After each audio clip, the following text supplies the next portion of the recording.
আশরাফ, দেখছো দেরি হয়ে গেছে। আশরাফ, ও ভাইয়া চলো রেডি।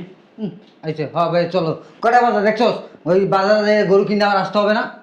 হ্যাঁ, এরপরে মনে করো আইসা আর কত কিছু কেনার বাকি আছে, যে চাঁদাই কিনতে হবে, খাইটা কিনতে হবে, আর কত যন্ত্রপাতি আছে এগুলো কিনতে হবে না? ঠিক আছে বুঝতে পারছি, চলো। চল। আসসালামু আলাইকুম ভাইয়া। আসসালামু আলাইকুম। তোমরা একটু বহ, তোমার লগে নাম কথা আছে। কি হয়েছে? তুই এত অস্থির কে? ওই তোমাকে জামাই না অ্যাক্সিডেন্ট করছে কখন? এই ঘন্টাখানিক আগে।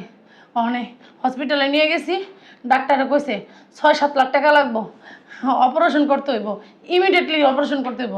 টাকা যদি জমা না দেই তাহলে অপারেশন করবো না, আমার স্বামীটা মারা যাবো, বাঁচবো না। ভাইয়া তোমার কাছে আইছি, তোমরা যদি আমার 6-7 লাখ টাকা দিতা তাহলে অপারেশনটা হইতো। তোমার জামাই মরুক বা বাঁচুক আমার কথা খেলা আছে? কেমন কথা কইতাছেন? হ্যাঁ, আমার জামাই মরুক বাঁচুক মানে আমার জামাই মরবো কেন? আমার দুটা পোলাপান আছে, ওরা এতিম হয়ে যাবো না? এতে মজাক তাতে আমাকে কি? আর আমার ভাইরা আছে, আমার ভাইগো কাছে তো টাকা পয়সা আছে। আমার ভাইরা থাকতে কেন আমার স্বামী মারা যাবো? ভাইজান দাও না আমার 7 লাখ টাকা। এই যে আমার কাছে কোনো টাকা পয়সা নাই, বুঝতে পারছো?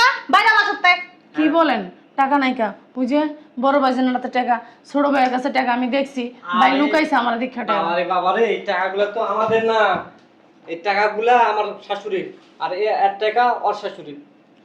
যাই হোক ভাইজান, এই যে এই টাকাগুলি দিয়ে না কুরবানি দেবো, কুরবানি, বুঝতে পারছো? শুনেন একটা মানুষের জীবনের থেকে কিন্তু কুরবানিটা বেশি না। ভাইজান দাও না আমারে, তুমি 3 লাখ দাও।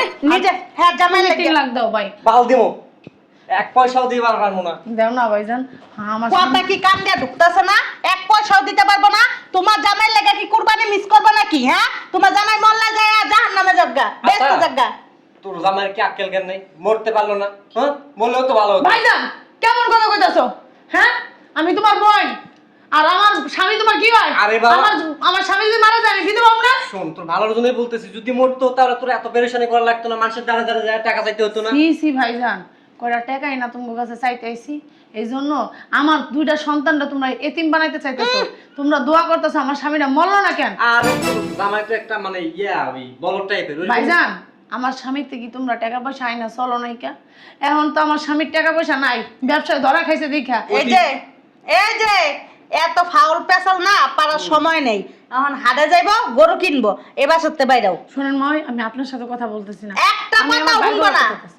ভাইজান তুমি দাও না, বড় ভাইজান তুমি- না, বেশি কথা বলিস। হ্যাঁ, এত মুখে মুখে তর্ক করিস কেন? যা, টাকা পয়সা নাই, এই টাকা কুরবানির টাকা, যা। তাহলে টাকা দিবা না ভাইয়া? তুমিও দিবা না? আরে কইতে দিব, আমার তো টাকা পয়সা থাকতে হবে না? এই যে কোরবানি দিব অল্প অল্প করে কিছু টাকা জমাইছিলাম, এখন যদি কোরবানি না দিই আমার একটা ইজ্জতের ব্যাপার আছে না? ও ভাইয়া, একটা মানুষের জীবনের থেকে ইজ্জতের মূল্য বেশি নাকি? হ্যাঁ। মানে তোমাদের মান সম্মানের মূল্য বেশি। তোমরা যদি 1 বছর কুরবানি না দাও তোমাদের মান সম্মান চলে যাবে, অবশ্যই। কিন্তু ওদিক দিয়ে একটা মানুষের জীবন চলে যেতে তাতে কোনো মূল্য নাই। এই যে তোমার শ্বশুর বাড়ির কেউ নাই, হ্যাঁ না যাও, হ্যাঁ না যাও, টাকা চাও গা। এই জায়গার ভিতর কোন বালটা ছিটতে আইছো আমি শোন বুঝি না। ভাই, কথা আমি তো ওগুলো কইতাইছি, আমার সাথে আমি কথা কোনো বলো। দ্বিতীয় পার্সনের সাথে কথা বলতাছি। এই যে মুখ সামলে কথা কইবা। এই যে গায়ে হাত তুলে কথা বলবেন উনি না। আমাদের পরিবারের অংশ। মায়ের মানুষ সম্মান করতেছি মায়ের মতো, আপনার সম্মানটা আপনি বজায় রেখেন। আমিও জিয়ারি দেখে আমার সম্মান করতেছি, নাইলে না ঠাস ঠাস করে গালের ভিতর থাবো দিয়ে দিতাম। শোনেন মা, ওই হয়তো আমার স্বামী অসুস্থ, বুঝতে পারছেন, আমার কিন্তু হাত ব্যাংকে রেখে আসি নাকি, আমার হাত কিন্তু আমার সাথেই নিয়ে আসছি। দেখছ তোমার বইনে কত বড় বড় কথা কয়, লেকচার করতেছে। বুঝলাম না একটা জিনিস, তুই কি ঝগড়া করার জন্য আসছিস? হ্যাঁ? আমি ঝগড়া করার জন্য আসি নাই। আমার 2টা ভাই এক সময় আমার স্বামীর কাছ থেকে অনেক টাকাই না চলছে, ওটা অতীত ছিল। এখন অতীত কষ্টরা আমার স্বামী অতীত মরে যেতেছে গা, তোর কাছে আসছি টাকা পয়সা চাইতে, আর তোরা কি এক হিসাবে কিন্তু টাকা তোর কাছ থেকে পাই, আমি সেই টাকাই চাইতে আইছি ধরতে গেলে, কিন্তু তোরা আমার টাকা দিলি না। বুঝলাম সেই টাকাই না, তোরা আমি তোকে টাকা ফেরত দিয়ে দিবো, দেশ না আমার টাকা, আমার স্বামীটা তোরা বাঁচাস না। এই যে কমলাপুর স্টেশনে যাও, যাইয়া ওই জায়গায় যা ভিক্ষা চাও গা, যে আমার স্বামী হাসপাতালে ভর্তি, তাও কয়টা টাকা ভিক্ষা দেন দাও। হ্যাঁ, মা ঠিক কথা কইছে। একদম ঠিক কথা বলছেন, এসব একটা মনে হয় আপনার আছে ভবিষ্যতে। বেয়াদব ছেড়ি, এতক্ষণ অনেক ভালো ভালো কথা বুঝছি তোর লগে, ভাল লাগে না? হ্যাঁ ফালতু। আচ্ছা তোরা টাকা দিবি না, হ্যাঁ তোকে টাকা আমার লাগবো না, তোকে শাশুড়ির রাতে আমার মায়ের খাওয়ালি, সমস্যা নেই খা। শোন, এই যে আমার বাপের সম্পত্তি আছে না, আমি যে বাঘটা পামু, আমার বাঘ আমার বুঝাই দে, আমার বাঘ বেচা আমি আমার স্বামীর চিকিৎসা করামো। কি এর বাদ দিব? হ্যাঁ, তোমার বাইরে কি টাকার গাছ লাগাইছে? তোমরা বইনে যখন আইবা ছিঁড়ে ছিঁড়ে দিব, আর তোমার বিয়ের সময় তোমার বাপ বেচ্চা তোমার হাঙ্গা দিচ্ছে। যাও। জি না, আমার বাপ জীবিত থাকতে আবার কথা কও। একটা ঠিক আছে। মা ওই আপনি আমার গায়ে হাত দিলেন, আপনি কি আমার মা নাকি আমার ভাইরা আপনাদের বিয়ে করছে? কোনটা? যেমন ভাব দেখাইতেছেন মনে হয় আপনাদের বাড়িতে আমি আইসা আমার ভাইয়ের কাছে টাকা চাইতেছি। একই তো থাকেন আমাদের বাসায়, আমার ভাইয়ের উপরে ঘাড়ের উপরে বসে বসে খান, লজ্জা করে না? নিজের বাড়ি ঘরে এই যে এদিকে এদিকে তুই এদিকে কি করতেছাস? কি করতেছাস? গায়ে হাত দিবি না। তারা বিয়ে আজকে দিয়ে যদি না আমার মা বাচ্চা থাকতো না, এই হাতগুলো আছে না মুসরায় ভেঙে ফেলতো, জানেন? তুই বের, তোর মায় নাই, তুই বের। আমি না আপনাদের মতন বেয়াদব না, তুই বিয়ার কম। আমি আপনাদের মতন অশিক্ষিত না। আমার গায়ে তেরা তুমি কথা কও। বাইরে। মানুষের বাসায় থাকেন, মানুষেরটা খান, আবার গলায় ছুরি ঝুলান নাকি? হ্যাঁ তোমরা কি করব? তোর চুম্মা দিব? আর শোনেন, দুদিন পর আপনাদের মতন থার্ড পার্সনের সাথে না আমি কথা বলতে আসিনি। মুখ সামলায় কিন্তু কথা কবি ছাড়ি। আমি আমার ভাইয়ের সাথে কথা বলছি, হাত সামলায় রাখেন। হাত কিন্তু তোর বাইঙ্গা এখন একেবারে এই বাসাটা পঙ্গু করে পাঠাবো। খালি আমার স্বামী অসুস্থ দেখে নাকি এই জায়গায় হাত কে কার ভাঙে আমি দেখাই দিই। বালছিরু আইছে। আমি যে কি ছিরু হে আমার ভাইরা ভালো করে জানে। শোনেন, সুপার চাপা বাস। আপনি থার্ড পার্সন লোক পিছনে তুই বাইরে এই জামাই চলো গরু হাতে যাম। আমার সম্পত্তি আমারে বুঝাইয়া দে, মুখে লাগাম রে কথা বল। আমি চলে যাইতাছি। কোনো সম্পত্তি পাবা না জানতো। সরেন সাইড অন। শোন ভাইয়া, আমি না তোদের শাশুড়ির সাথে কথা বলতে চাইতেছি না, তোদের সাথে কথা বলতে আসছি, তোদের সাথেই কথা বলি। কেউ জানি আমাদের ভাই বোনের ভিতরে নাক না গলায়, তারা কেন থার্ড পার্সন, বুঝতে পারছস? তোরা যেহেতু আমার সম্পত্তি দিবি না, টাকা পয়সা দিবি না, সমস্যা নাই, আমি যে মামলা করতেছি তোদের নামে থানায়, তাহলে সম্পত্তি এমনি বুঝাবাম। আরে মামলা করার কি দরকার? তুই আইসোস, তোর স্বামী অসুস্থ, শুনছি তো। এই কই তুমি? ওই 3000 টাকা নিয়ে আসো তো আলমারির থেকে। হ্যাঁ, কি আর করা, যেহেতু তুই বোন, তোর জামাই অ্যাক্সিডেন্ট করছে, ভাই হিসাবে আমাদের তো দায়িত্ব কর্তব্য কিছু আছে। যাও, দায়িত্ব কর্তব্য পালন করি। এই শুনছো, তুমিও 3000 টাকা নিয়ে আসো। বাবা, 3000 3000 6000 টাকা দিবি না? তোদের টাকা পয়সা আমার লাগবে না, আমি যে থানায় মামলা করি গা, আমার সম্পত্তি আমি ঠিকই বুঝাবো। যা তুই থানা যা মামলা কর বালছির গা যা। আরে সুপেন না মা, সুপেন। হ্যাঁ, এই 1 লাখ টাকা দিদি। বয় দেখাইতে আইছে। ওই ধর। এই কই শুনছো? ওই আলমারির থেকে 150 টাকা যে স্ট্যাম্পটা আছে ওটা একটু নিয়ে আসো। ওই স্ট্যাম্পটা নিয়ে আসলে স্ট্যাম্পের উপর একটা সই দিয়ে যাস। সই দিয়ে যাবো মানে বুঝলাম না। আরে টাকা নিবি, একটা সই দিবি না? ও টাকা Document। দিমু, সই দিমু না মানে সেই দলিল মানে ইসলামে লেখা থাকবে যে আমার বোনে স্ব ইচ্ছায় আমাদের দুই ভাইকে এই সম্পত্তি পুরোটা লেখা দিয়ে যাইতেছে নাকি? কি পাগলের মতো কথা বল। এই তোরা না আমার বলদ ভাবিস না, আরে- আর তোরা আমার বোকাও ভাবিস না। এই যে আমার স্বামীর অসুস্থতার সুযোগ নিয়ে 2 লাখ টাকা দিয়া আমার সম্পত্তি হাতায় নেওয়ার চেষ্টা করতেছ। আরে ভাই বোনের মধ্যে কি সম্পর্ক? বুঝছস? তোর টাকা না আমার লাগবো না, আমি যা কইছি আমি ওইটাই করব। না লাগলাম তো যা। আর শোন, আরে জামাই তুমি এত ডাক্তার তো গলিগা, যত পুলিশ থানা যত ওসিমতি আছে ওগুলো সব দেখে নিমু। তুমি কি ভয় পাও তোমার বোন রে? না। আমি আছি না তোমার পাশে। আমি কে? তোমার শাশুড়ি। হ্যাঁ। এরকম পুলিশ জজ ব্যবসা আমার তুরিতে চলে। হয়, আপনি একটা এদিকে। বাবা হেলিগে তোর শাশুড়ি তোর গাড়ির উপরে বসে খায়, হ্যাঁ তুরিতে ওই যে মনে কর সব চলে দেখা। বেশি আর এই যে কি বলছে সব দেখে নিব দেখে তোর গাড়ি বসে খায়, এলিগে নিজের বাড়িতে থাকতে পারে না, বুঝতে পারছস কি কারণে? আর শোন, টানবো তো তাদের না, টানবো তোদের, আমার এত কিছু দেখার নাই। যা, যা। যেহেতু আমার জন্য তোদের মায়া নাই, তোদের জন্য আমার মায়া কোনো থাকছে না। আর ওই যে বড় গলা করতেছে না, দেখবি দুজন একজনও কোনোদিন খুঁজে পাবি না, যখন পুলিশ আসবো একটারও খুঁজে পাবি না। ঠিক আছে। আরে তার কাছে রই যা। দেখেন কি হয়। আচ্ছা। আম্মা আমার তো ভয় করতেছে। কি ভয় করে? বলদর ঘরে বলদ পুত্রা ভালো হয়ে যাও কিন্তু কই আরে দিলাম। আমি 150 টাকা রেস্ট লই যাও। আমি বাবাতে সাইন দিয়ে দিলাম বোনের নাম লিখে। আম্মা, আপনি না বোকার মতো কথাবার্তা বলতেছেন। এই যে পুত্রা তোমারে আর এই জামাই তোমারে কই দিতাছি যত কিছু হইব আমরা দুজন দেখা নিমু। কি বিয়াই দেখবেন না? থানা পুলিশ আসলে থাই যাও ওর কিনে নিয়ে আমাকে। এরপরে কত বড় আইব? উঠো আই যাও। বাবা। করতে বেলা একটু শান্তি নাই। এক একটা পরে এই সমস্যা হইতে নাই।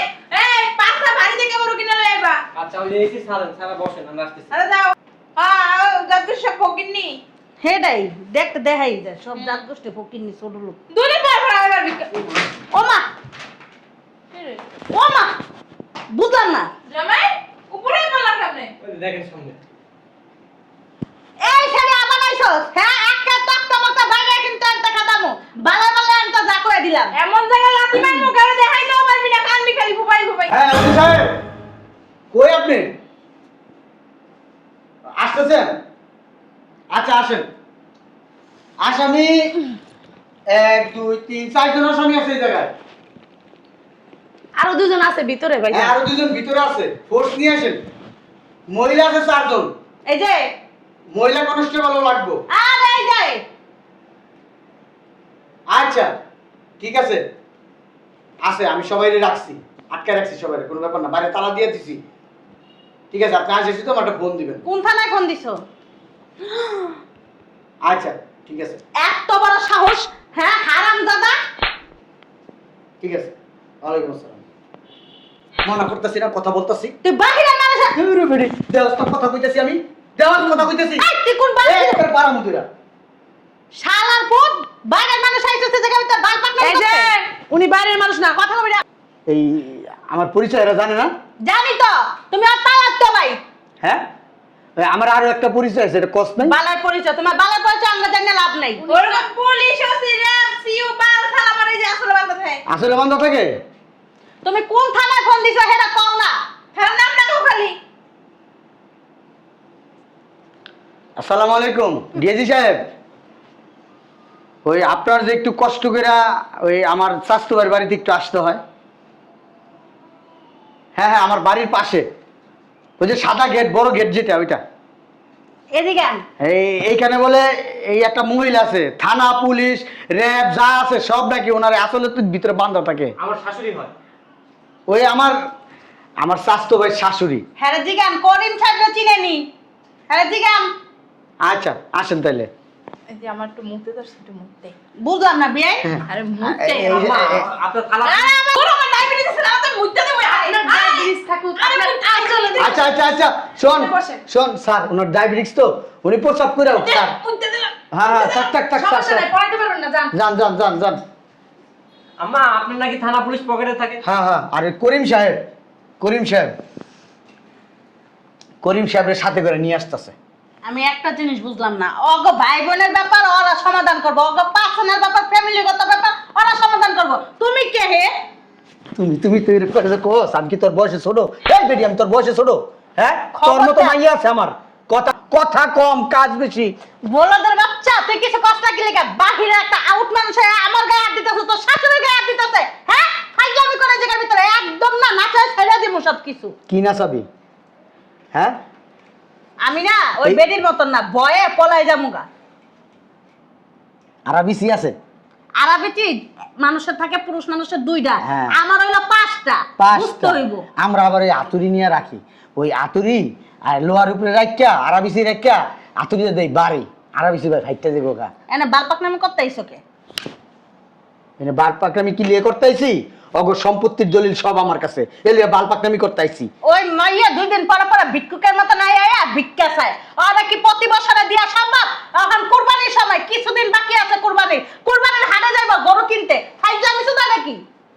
এই বেডিরে কি লিগে রাখছিস তোর বাড়িতে? ও বলে কি লেগে রাখছে আমার হ্যাঁ? বাড়িতে? আরে ভাইয়া তুমি বুঝো না কি লিগা রাখছে। কি লিগে রাখছিস এই বাড়িতে? এবারে বাই করস না কে? সম্পত্তির কানা করিও পাবি না। তোর বইনের নামে সব সম্পত্তি উইল হয়ে দেবো গা। বাবার সম্পত্তি হ্যাঁ ভোগ করব। কইলি হইব, তোর বাপের তো সবকিছু আমার কাছে দিয়া গেছে, আমারে কইয়া গেছে যদি ভাই বোন কেউ কাউরে ঠকায় তাইলে আমার উইলের ভিতরে লেখা আছে এই যে আমার 2 সন্তান এই সম্পত্তি থেকে বঞ্চিত। এই সম্পত্তি আমি নিজে ভোগ করতে। এই কথা কম কও, বেয়াদব মহিলা। গরু কিনতে যাস, 5-10 লাখ টাকা দিয়ে গরু কিনবি, অথচ বইনের জামাই মারা যাইতেছে, অ্যাক্সিডেন্ট করছে, 5-7 লাখ টাকা লাগবে, এইটা দিতে পারবি না। সম্পত্তি চাইছে, তাও দিতে পারবি না। কি পারবি? একটা মানুষের জীবনের থেকে কি টাকা বড়? এই বেটা, আজকে যদি তুই মইরা যাস, হ্যাঁ, এই বইনি তোর পাশে দাঁড়াইবো। আজকে বিপদে পড়লে এই তোর শাশুড়ি না তোর পাশে দাঁড়াইবো না, কারণ এটা হচ্ছে তোর রক্ত। এত মায়া নিজে দিয়ে দিতে হবে না? ভাই মা, অনেক অশান্তি করছেন আপনি, আল্লাহর হস্তে আপনি এই পরিবার থেকে যান, আমি আমার শাশুড়িকেও বিদায় করে দেবো। যান। বলদের বাচ্চা। 6 লাখ। ওই দেখ, আপনার কারণে সংসারের মধ্যে অশান্তি তৈরি হচ্ছে, এই যা সম্পত্তি আছে সেটাও বেদখল হয়ে যাবে। হ্যালো 10 লাখ তুই জাগা, এই 10 লাখ লইয়া তুই আগে তোর বোর, তুই আগে তোর জামার চিকিৎসা কর, এরপরে সম্পত্তি সব তোর নামে থাকবো। ঠিক আছে? ওরা কানা করি সম্পত্তি পাবেন হয়েছে, যা তুই যা, দেশে তোর আইন নাই। যা যা। দেশে তার আইন নেই। তুই আইনের কি আমার কি বুঝাবি? তাইলে আইনের ও কি একলাই বুঝাবি? সম্পত্তি এই বেটি তুই আইনের কি বুঝাবি আমার? বাপের সম্পত্তি সবার আইনের কি বুঝাবি তুই আমারে? খবরদার। আমার কথা কস, খবরদার খবরদার মারাস। হ্যাঁ, আমি যদি আমার একটা বাল মেটাই না ছিড়া দিই না, আমার বাল কেমন বয়স হয়ে গেছে, বেঁকা হয়ে গেছে না, এইটারে মনে কর 12 বছর তুই চাও না, এই বালটারে সোজা করতে পারবি না। আমার এই বয়স হয়েছে, যা চোখের সামনে তো যা। ভাইয়া বের কর। এই যে এই বলদের বাচ্চা কি বের করবে? এই যে হ্যাঁ? আম্মা গাছ দেবেন না, ভাইরান আমার বাইরে বাড়িতে। ভাইজান তো ঠিকই কথা কইছে, এই জায়গায় থাইকিয়া ঘাড়ের উপরে বইয়া খাইয়া খাইয়া আর খালি ঘরের ভিতরে খালি প্যাঁচ লাগান, খালি প্যাঁচ লাগান। আমরা এতটা খারাপ বলদের ছিলাম? করে বলত, এই বলদের করে বলত, তোর ভাইজান না তোর পুটকি মারতে আইছি। ভাইয়া আমরা এত খারাপ ছিলাম না। এই দুই মহিলা যেদিন থেকে এই বাড়িতে ঢুকছে সেদিন থেকে আমাদের মধ্যে অশান্তি তৈরি করে দিচ্ছে ভাইয়া। আমি তোমাদের একটা কথা বইলা যাই, তোমার শাশুড়িদেরকে যেদিন এই বাসা থেকে বের করতে পারবা, আমি যখন দেখমু তোমরা ভালো হইছো, তারপরে এই সম্পত্তির জন্য যাইবা, এর আগে যাইবা না। ঠিক আছে। এর আগে যতদিন ভালো না হইবা, এই সম্পত্তি তোমার বোনের আন্ডারে থাকবো। তোমরা এই বাসা ছেড়া দিবা, আলাদা থাকবা, এই বাড়িতে তোমার বোন থাকবা। আজকের থেকে আমি বইলা দিলাম, যদি এরপরে আমার ডিসিশনের পরে যদি কোনো কথা থাকে তোমাদের, তাহলে তোমরা থানায় যা এই বিষয়ে কথা বলবো, আমার সাথে কোনো কথা বলবো না। ভাইজান আপনি চিন্তা করেন না, আজকে এটির ঘরের তো বাইর করুম। ভাইয়া আমরা যা করছি বোনের সাথে অনেক অন্যায় করছি। আগে বোন জামাইরে বাঁচানোর পর এই শয়তানদের সাইজ কিভাবে করতে হয় এটা আমার মাথায় আছে। চল আগে বোন জামাইরে সুস্থ করি, ভালো করি। চল চল। আইসা শয়তানদের গাড়ের দই আর বাইর করুন, চল।